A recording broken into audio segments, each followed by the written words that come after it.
5 things, Cory, to sell before you retire. How about that one? Yeah, lots out there about what to buy, but we're going to talk about what to sell. What to sell, right? Sell high, buy low. Here's the issue, though. Holding on to stuff or things or accounts, we're going to get into all of it, could cost you literally thousands of dollars in retirement. And what if I told you, Cory, that the biggest threat for people in retirement isn't, like you said, what they're buying, it's what they're holding on to. What does that make you think of when I say that? It makes me think of the stuff that people spend money on that they just don't get value out of. Yeah. And there's also fear, nostalgia, right? Maybe they want to hold on to those Beanie Babies. That's right. Maybe they're That's like, you know right. what? Yeah, the bubble Or burst, indecision. man. You know what? I'm just going to do nothing. I'm not going to sell that car, right? Or that motorcycle or that jet ski, whatever. Yep. So, but before you retire, these 5 assets, they need to go, or again, they could go down in value while you're not even looking at it. So that's when I get into it. So here's the psychology into it, though. So here's a big shift, Cory. Retirement is a pivot, and most people carry their pre-retirement baggage into their next chapter of life. And you have to recognize that I get it. Retirement is scary. It's a major life change. It's uncomfortable for many people, but you've got to understand you can't necessarily function the way you did when you were earning a paycheck every 2 weeks when that paycheck is gone. That's right. So, it can be a drag on your portfolio. You could be messing up your taxes, misaligning your risk, all this stuff. I could go on and on and on. So here's the good news, though, Cory. Here's some opportunity here. If you do sell strategically before retirement, it could give you control over your taxes or your lifestyle or even your income planning. So we want to optimize for our clients before their paycheck stops because they're shifting from accumulation to decumulation. And we want to get rid of some of this emotional financial clutter and give our clients more clarity so they can make better decisions. How about that one? I like it. That is, I think it's what we all want, but I think especially for people that are going into retirement, Jake, you and I have just seen enough people that have done this when they've been able to get that clarity about what matters to them. They've lived really great retirements. Yeah. And so before I go into the framework, Cory, because not only do I have the 5 assets to consider selling, we've got a little bit of framework around that. Do you have any stories you want to share about clients that have, sold things and it's really improved their financial plan before they retired? Yes. Well, this is a story, Jake, about somebody that sold an asset shortly after retirement, but I think it's very closely aligned with what we're talking about here. So husband and wife owned 3 properties. They had a house at the lake. They had a farm and a home that they lived in the Kansas City area. And they planned for retirement, transitioned into retirement, and were just finding that the costs to maintain 3 properties, insurance, taxes, utilities, all of it was just a stretch on a month-to-month basis. And they kicked it around a lot. They actually made the decision, Jake, to sell their lake house that they had had for a while, completely changed the trajectory of their financial plan. And they started to recognize that as far as their future goes, they no longer have to be thinking constantly about what costs do we have to cut in order to make our long-term plan work. They ultimately made the decision to move on from something that wasn't serving them anymore. And now they're much more content in retirement. Great, Cory. That's perfect. That's exactly right. So again, but sometimes, like I mentioned, kind of when I teed this episode up, that's difficult to do. That's not an easy thing to do. There's emotional baggage. No, people think about buying a lake house in retirement, not selling one. Right. I recognize that. And I don't want to be Debbie Downer. This show's not going to be all. I think these actually 5 assets to consider selling is actually pretty cool on it. So let's get into that. But first, quick commercial. So again, thank you for tuning in. Our subscriber count continues to grow. Please like, share, thumbs up, 5-star rating, all the things you can do for Upticks. We're creating this content to enhance financial literacy, hopefully giving something for you all to think about and to learn from. This show is not advice, though. So if you do want to meet, let us know. Simply email Luke@FalconWealthAdvisors.com, and Luke can arrange a meeting with myself or Cory. Also, if you are a self-learner, I've got a great book out there called Retiring Right, Smart Steps for Exiting Corporate America.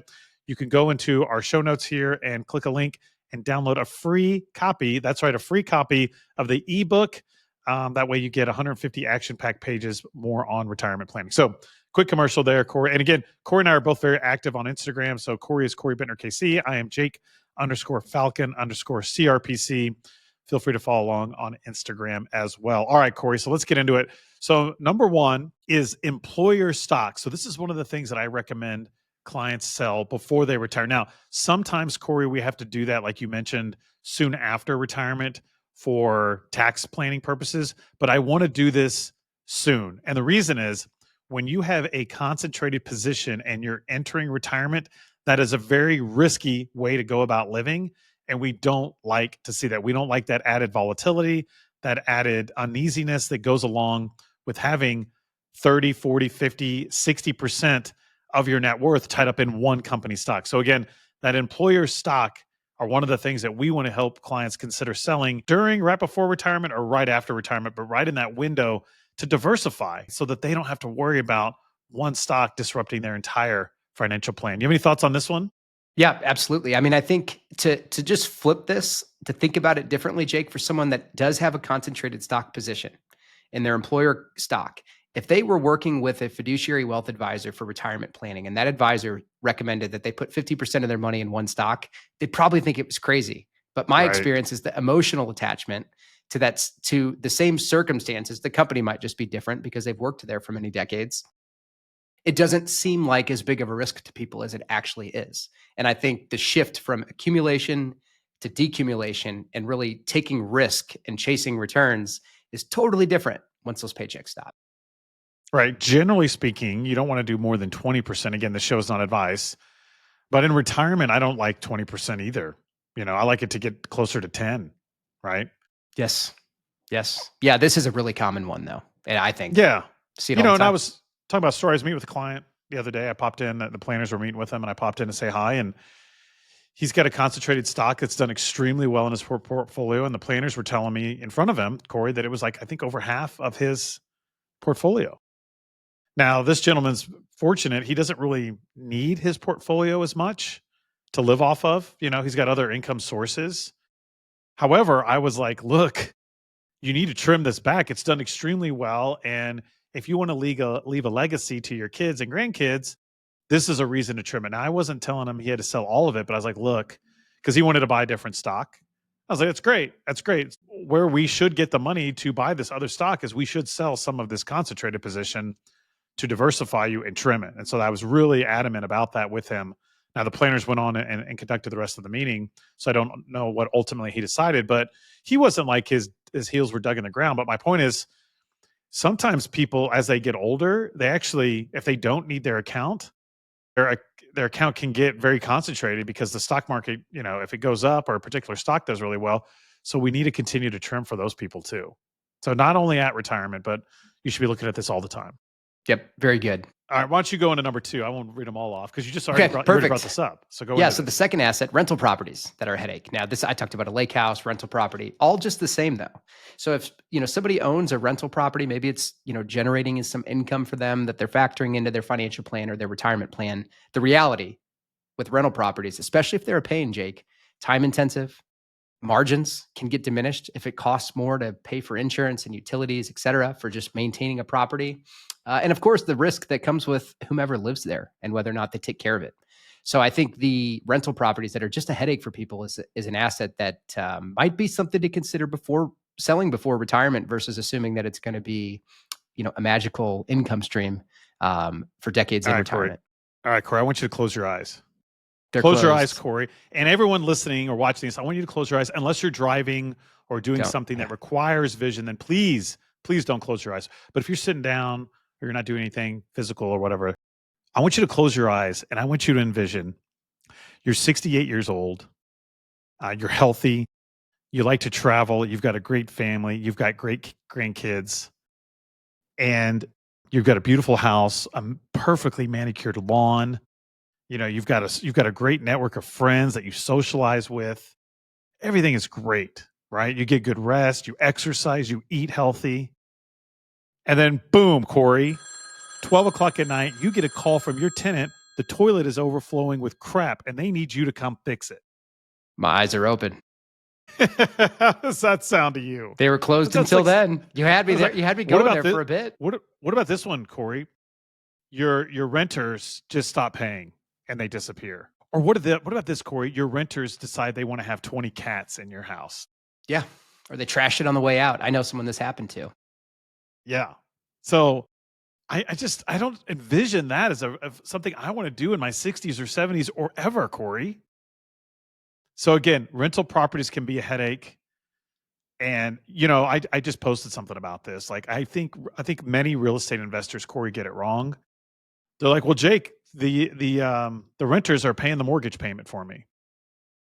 Yeah, but the renters aren't paying your taxes. They're not paying your insurance. They're not paying for the roof. They're not paying for if the furnace goes out, right? So you've got to deduct all of those other expenses. So if your mortgage is $2,000 a month and you're charging $2,000 a month for your rent, you're still losing money. I hope people understand that. You're still Right. more than likely losing money on that investment, quote unquote investment. So I'm not a big fan of rental properties. You can make money in rental properties. You just have to be very smart and very efficient. And that's got to be your passion, is my point. Mm. If you want to unclog toilets at midnight because you love doing that, then Yeah, what a by all means, passion.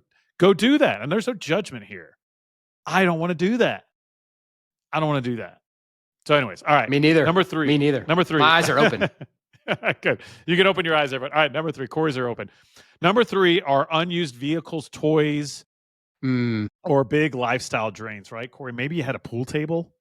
Yeah. That's dusty and never gets used. Maybe you've got a jet ski or a boat that you don't want to pay for anymore. Maybe you've got 3 or 4 cars, right? And this is the tough one though, because a lot of those things were purchased to create memories.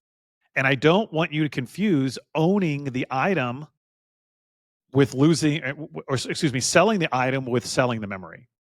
That's really good. That's good. Yeah, because the good news is hopefully those memories, you've either archived it, you've taken pictures or videos, or just stuff that you talk about. Like, remember that time we went on the jet skis, Corey, for 3 hours and whatever happened? Or remember that time we used to take the car out once a month on Sundays for cruises.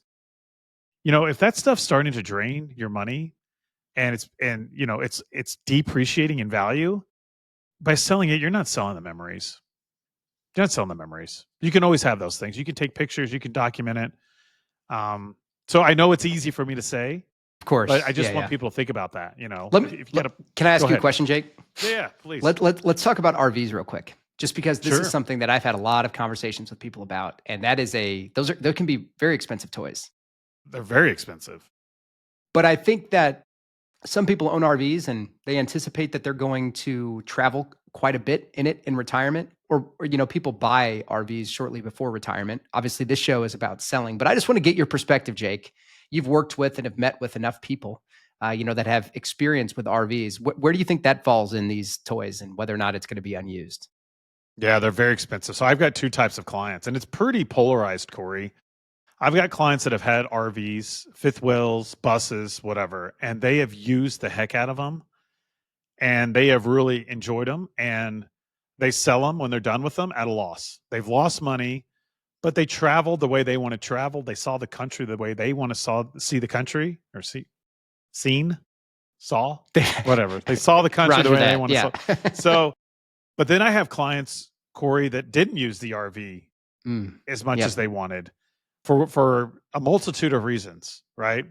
And I'm not saying it was a mistake. They would have never have known that they weren't going to use the RV unless they tried it. Like, you're really never going to know if you don't like it unless you try it. That's a sad reality. It's a very expensive risk. In fact, if you're thinking of getting an RV, I would highly recommend you rent one first before you buy one, because it's very expensive and those things depreciate quickly, arguably quicker than cars. Because you think about it, it's a house on wheels and stuff's rattling and breaking. I mean, it's just, the more you pull that thing or drive that thing, the less it's worth. It's just the fact of it. You can't make it, iron proof. So my recommendation is for someone to rent one before they purchase, and just recognize that you're going to lose money. You're not going to sell that thing for a lot of money when you're done with it. So you either have to have a plan that, like, look, I'm going to get on the road and I'm going to use this thing, or just be honest with yourself. So again, I think they're great. I've clients that have had an amazing time in them, and they wouldn't regret it at all. And even the clients that didn't use them, like they thought, I don't think they regret it because they found out more about themselves, Corey. But it's a very expensive hobby. So you've got to be very real with yourself. Good question. All right, good. Corey, what about number 4? All right. Number 4, old 401ks or investment accounts, Jake. So this is a big one. Selling an old 401k, the why. Maybe people have limited investment options, expensive costs with the options in their 401ks. The reality is, they just might not factor into someone's financial planning properly. So I think the idea behind the asset to sell is, what am I doing with an old 401k with an old employer in retirement? Why is that still there? How does that fit into my financial plan? Should I consolidate or do something different with it? But just, I don't know, keeping it there for the sake of comfort, I think that that's actually something that can complicate financial planning more than it needs to in retirement. Yes, it's extremely inefficient to have 401ks out there floating around. You don't know what the investment options are. The fees are high. Nobody's watching it. So again, by selling the 401k, what Cory's saying is consolidate it. Or if it's small enough, maybe you do cash it out and do something else with Maybe it, right? so. So it just depends. But like, we're big fans of consolidation. And yeah, it's a little self-serving, but even if you have one 401k that allows you to roll all your other little ones into that one 401k and you're not working with an advisor, we still like doing that versus having 4 or 5 of them out there floating around and trying to manage all that. From an estate planning purpose too, for your kids, like they're not going to want to track down 5 different small 401ks. Consolidate it, have a plan, get it all working together that's aligned with your financial plan and your goals. And let's clean that stuff up before you retire, because what'll happen, people think they're going to have all this time in retirement, Cory, and they actually don't. Yes, you're right. Most of our clients are busier and they actually don't want to deal with this stuff in retirement. They don't want to track down old 401ks when they're retired. When I meet with retirees, Cory, we're talking about their grandkids, their travel, the market, their golf game. Like, we're not talking about, because you know why? Most of the time, Cory, our team has done a good job of planning and we've already done all this work. But my point is, most retirees, that's the last thing they want to deal with, is having 6 different 401ks out there. They don't want to mess with that.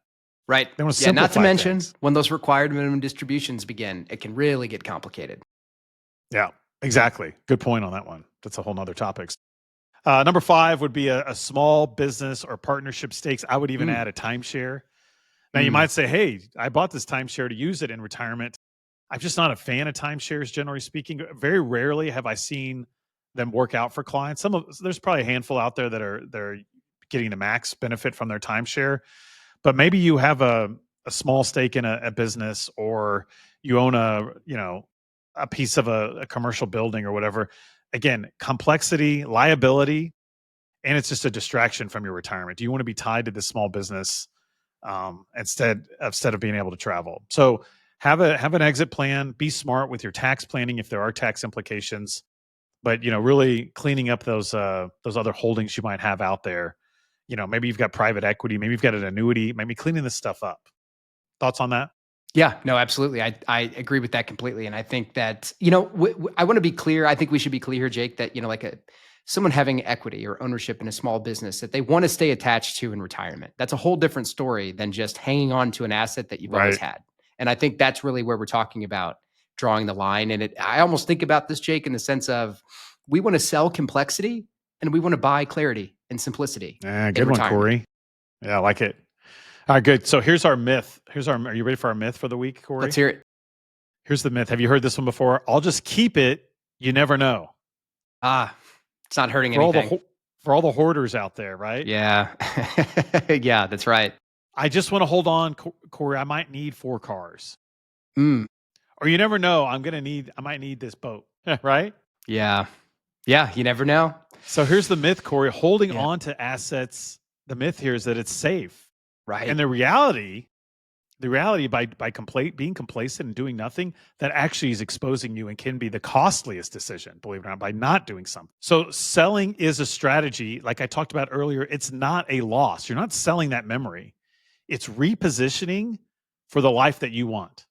And that's what selling is. And so let's rearrange the puzzle, your life, your plan, for this new pivot, this new phase of your life, and clean it up. And like you said, I love that. Like, we don't want retirement to be more complex. We want it to be clear and simple and direct. Right. And that's the deal. Retirement requires a reset. And it's not just financially, it's mentally. Like, a lot of the stuff we talked about is mental. Your employer stock, drinking the company Kool-Aid, Cory, for 30 years, it's hard for people to sell that. And I get it. Right? Rental properties, this might have been your parents' house that you're renting out. Right? I get there's emotional attachment to this. or vehicles or toys, the old 401ks, all this stuff has emotion behind it. I get it, but you've got to reshift your mental attitude towards this. And what you sell matters just as much as what you keep. And I understand that very clearly. And so Yeah, I like that a lot. I like Yeah, go ahead, the way Cory. that you put that, Jake. I'm sorry to cut you off. I like the way that you put that about you're not, if you're selling something, you're not just losing it, you're repositioning yourself for the future and the life that you want and the retirement you want. I think that's a great way to think about it. Good. Well, thank you, Cory. And so I the like it. goal, simplify, optimize, and enjoy. So here's my call to action today, Cory. If you're listening or watching this and you've got over $1 million saved and you want help identifying what to sell and when, just reach out to us. Email Luke and put in the subject line Retirement Purge Plan, RPP. How about that one, Cory? RPP. Retirement Purge Plan. Email Luke. We can set up a meeting and we'll go over a checklist of what you should keep and what you should purge. And we're going to take your emotions into this. I'm not going to be like this, rip the Band-Aid, sell it. I'm not going to say that to you. Right. But we're going to talk, and you're going to have a fiduciary helping you that is looking out for your best interest, that perhaps is not emotionally attached to your stuff as much as you are. They can give you a perspective. And that's when I'm trying to make a big decision, I want somebody who's not emotionally attached to give me their perspective. I don't always like it, but it helps me make my decision. And so that's what we want to do. So email Luke at falconwealthadvisors.com, retirement purge plan and RPP, and we will set up a time. We'll talk about what you need to sell at, near, during. I don't care if you're retired. Let's talk about it. If you still need to declutter, let's talk about it. Let's sell some stuff. Yeah. Very good. And there's all kinds of secondary markets, Jake, for selling stuff these days. There really are. Oh, yeah. That could be a fun retirement hobby, by the way.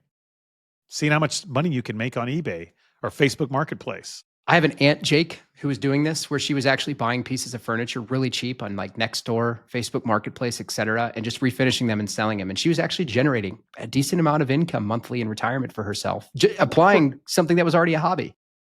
Yeah, exactly. That's you want to talk about the gig economy or a side hustle. But you know what's cool?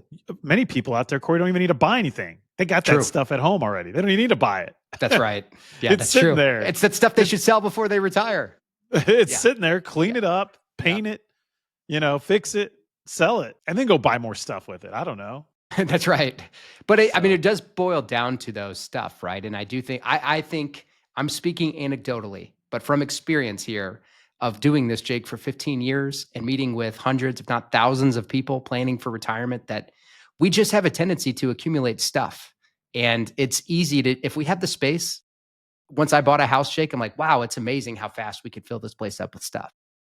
Oh yeah, absolutely. I'm huge. We could move somewhere in 10 years, and there's probably stuff right now in the basement that's not going to get touched between now and then. So just recognizing that, is all of that stuff really serving you, especially in retirement? Going back to simplicity versus complexity. Right. Good, Cory. Good show today. Do you want to, let's share some personal thoughts here as we wrap up? Land it down. You got anything personal you want to share with our audience? Let's see here, Jake. I got something. I want to hear what you got, actually. I was going to ask you this question before you asked me. Cory, are you a baseball card guy? Do you have baseball cards? I do. So I have a bunch of baseball cards. I don't know if any of them are worth anything, but I saw something come across my feed the other day that they're going to have some huge card expo in town, right? Like 200 booths. And I thought about going. I've been interested in going to this kind of stuff lately because I love seeing fanatics. I just love it when I see people that are in these, like I would argue I'm a golf fanatic. Yeah. I'm not a baseball card fanatic, but I love going and being around people that are fanatics just to see what draws them in. But I thought the marketing of this thing was pretty bad because it said something in there about like, the people sponsoring it are like, come check out cardboard. And it really changed my perspective because I'm like, yeah, why do I want to spend a Saturday going and looking at cardboard? Because that's what it is. Like these baseball cards are on cardboard, right? And I was like, wow. So I don't know. I guess maybe the fanatics like that it's referred to as cardboard, but it kind of turned me off from going and checking it. So I don't think I'm going to go anymore. But I thought that was pretty interesting on that. So anyways, maybe we could get a booth, Jake, and see if anybody wants to buy any of our baseball cards. Mine aren't worth any. I don't think I have any. I don't think mine are either. Turns out all the baseball cards I have, Jake, the game was a little tainted at the time. Yeah, for you. Yeah. Steroid era. But That's right. I also got a pinball machine. I'm a huge fan now. Big pinball guy. A lot of fun. You're a pinball guy? Sure. I haven't played pinball in a while, but I'll fall in that camp. It's a lot of fun because I like it because you're not really staring at a screen. You can play in like 5 minutes or you could play for an hour. I'm not like spending hours down there, but put it in my basement. I had a perfect little nook for it. We got James Bond. So to me, that's pretty classic, pretty cool. And it's been a lot of fun. I even get Rachel to play. She gets so mad though. She claims the ball only goes down the middle on her. And I'm like, you got to nudge it. I'm like, you got to nudge the machine. And she's like, that's cheating. I'm like, well, the ball goes down the middle for everybody. Like she just gets, it's funny. She's so competitive. She just gets so mad. I'm like, this is supposed to be a fun little game. Like you don't even get mad at it. Yeah. She likes to win. I guess she does. She's a winner. That's who I married. I married a winner. So likes to win. I know Rachel. I know that competitiveness. She's competitive, and I'm like, we'll play against each other, but it's just for fun. Like I don't really care if she beats me. It doesn't matter to me. Yeah, just playing pinball. So, what about you, Cory? You got anything? As I chimed in there, we just had. The only thing I was going to share, Jake, Cassie, and I just had one of my best friends actually from high school and college came up to Kansas City from St. Louis to visit and brought their 3 young daughters. I think, and my daughter too. So we got a small tasteful of what a house full of kids looks like. 4 girls in the house, I think all under the age of 6. We had a good day. Did they stay with you? No, they didn't stay with us. They stayed elsewhere. But it was a good glimpse into what the future with more kids in the house could look like. But a lot of fun to see them. And it's I think actually in light of what we're talking about on the show too, about stuff versus experiences, this is a small thing I would bring up, that it's like spending time with the people that you really care about, the people that you have, meaningful connections and relationships with. I do think that can provide more for someone than a lot of stuff really can. And it's just food for thought and something I think about all the time. Yeah, that's good. That's good, Cory. So did that make you guys want to have 4 kids? No, not exactly. You need a bigger house. No, yeah, that's right. Got to buy something else. You probably need bigger cars. We're not planning on going anywhere though. So we'll have to figure out how to make that work. But it was fun. A lot of fun. Good. Well, thank you, Cory, as always, for joining me on the show. And thank you all for tuning in. We hope you have a great week. Thank you for listening to Upticks. Click the subscribe button to be notified when new episodes become available. Also, be sure to visit our website at www.falconwealthadvisors.com and click the Contact Us button if you'd like to meet with Jake and his team.